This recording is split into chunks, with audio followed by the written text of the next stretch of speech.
Salut tout le monde, bienvenue sur DFTW, un endroit pour trouver une vraie Chine. En tant que voix unique différente des médias grand public, toutes nos chaînes sont démonétisées et nous ne bénéficions du soutien d'aucune organisation ou gouvernement. Si vous voulez nous aider à survivre et à aller de l'avant, prenez un café ou aidez-nous via GoFundMe, PayPal ou Patreon. Aujourd'hui, nous parlons du voyage reporté de Pelosi à Taïwan, une tentative stratégique de tester la ligne rouge de la Chine.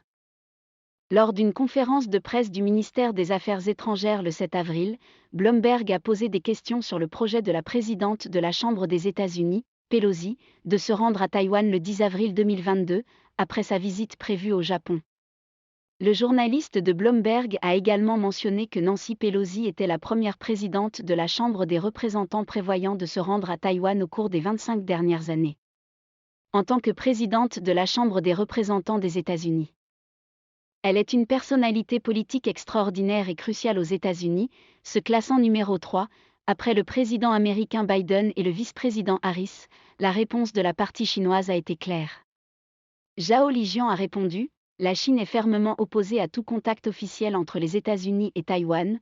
Pour établir des relations diplomatiques formelles avec Pékin, les États-Unis ont rompu diplomatiquement avec Taïwan, abrogé tous les traités, retirer leurs troupes et la rupture totale des relations diplomatiques entre les États-Unis et Taïwan, qui constituaient les conditions préalables à l'établissement de relations diplomatiques entre les États-Unis et la Chine, avec Pékin comme seul représentant légal de la Chine dans son ensemble, et Taïwan comme partie inséparable de la Chine.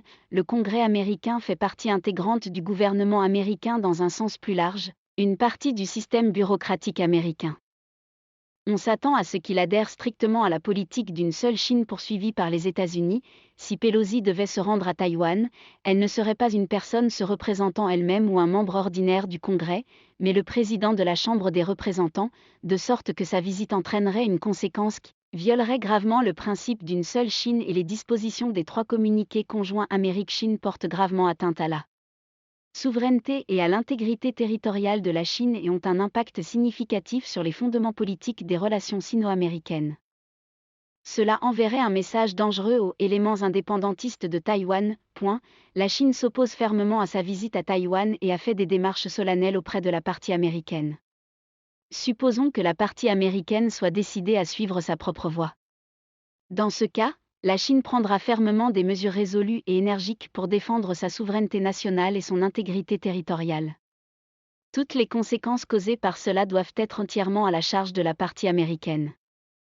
Le porte-parole n'a pas dit que la Chine continentale prendrait Taïwan par la force, mais il a déjà précisé que la Chine prendrait toutes les mesures nécessaires. Le ministre chinois des Affaires étrangères Wang Yi a également averti les politiciens américains des conséquences de provoquer la Chine sur la question de Taïwan, une attitude rarement intransigeante de la part d'un haut responsable chinois. Lors d'un appel téléphonique avec le conseiller diplomatique présidentiel français Emmanuel Bonne le 7 avril 2022. Wang Yi a déclaré que la situation internationale actuelle s'était intensifiée.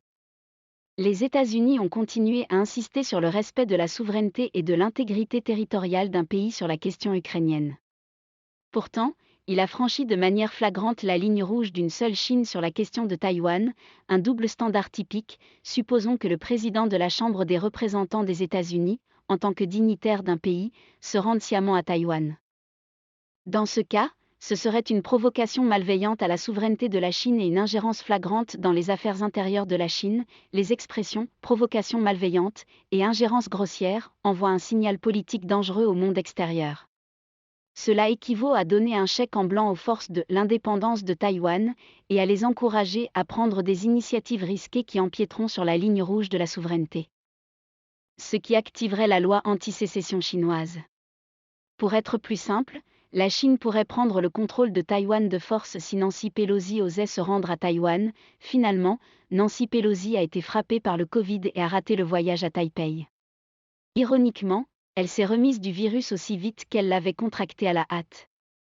Elle a refusé de parler de sa visite retardée dans la province chinoise rebelle. La visite de Pelosi à Taïwan s'est terminée par un arrêt théâtral. Quant à l'annulation ou au report de toute sa visite prévue dans la région Asie-Pacifique, les étrangers la soupçonneraient plus ou moins comme un positif stratégique plutôt qu'un diagnostic médical. Sinon, le président américain Joe Biden aurait également contracté le virus. Il l'a serrée dans ses bras et l'a embrassée avec véhémence sans porter de masque, comme nous l'évoquions dans la vidéo précédente avant-hier. Le 11 avril 2022, Nancy Pelosi a été testée de positif à négatif et était sur le point de mettre fin à son auto-quarantaine de plusieurs jours.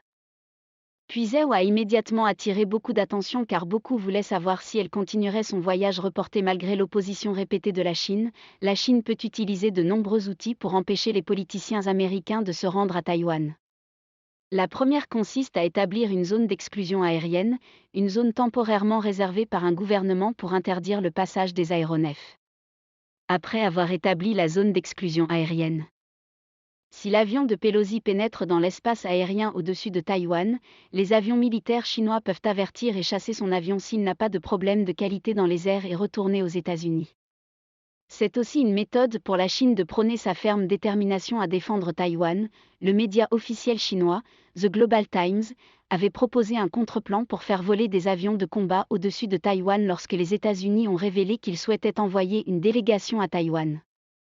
Avant que Pelosi n'annonce sa visite à Taïwan, les avions de combat chinois de l'APL menaient régulièrement des exercices de combat militaire près de Taïwan.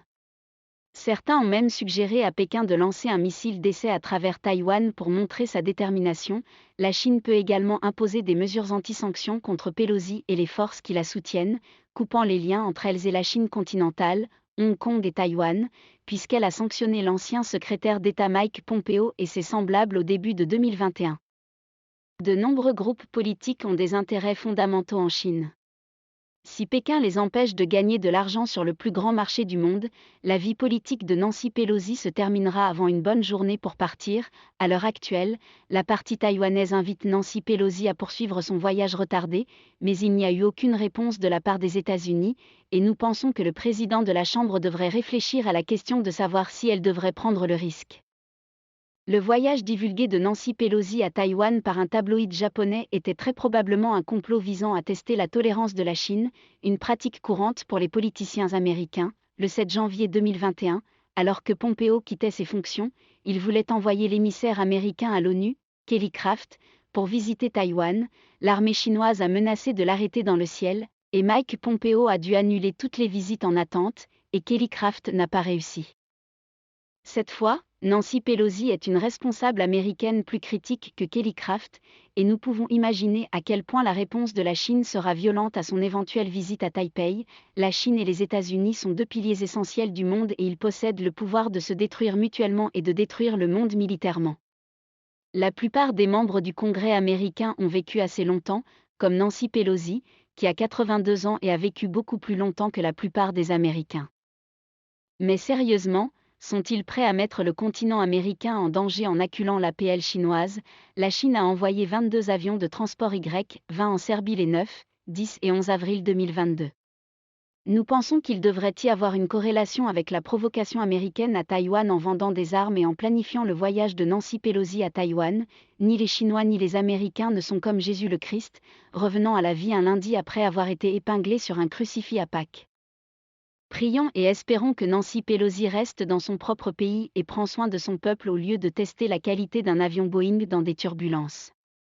Merci beaucoup pour votre soutien continu. Votre temps précieux avec nous est très apprécié, nous faisons notre travail comme une mission, une cause, aidez-nous à grandir et à atteindre un public plus large en transmettant notre contenu au plus grand nombre de personnes possible. Nous publions des vidéos quotidiennement et publions de longues vidéos sur des sujets qui intéressent les téléspectateurs 1 ou 2 fois par semaine. Si vous n'êtes pas abonné à notre chaîne et que vous n'avez pas activé la cloche de notification, veuillez le faire maintenant, afin de ne pas manquer notre nouveau contenu tous les jours. Si vous souhaitez nous soutenir, veuillez utiliser le lien PayPal ou Patreon ci-dessous, ou scanner les codes QR à l'écran.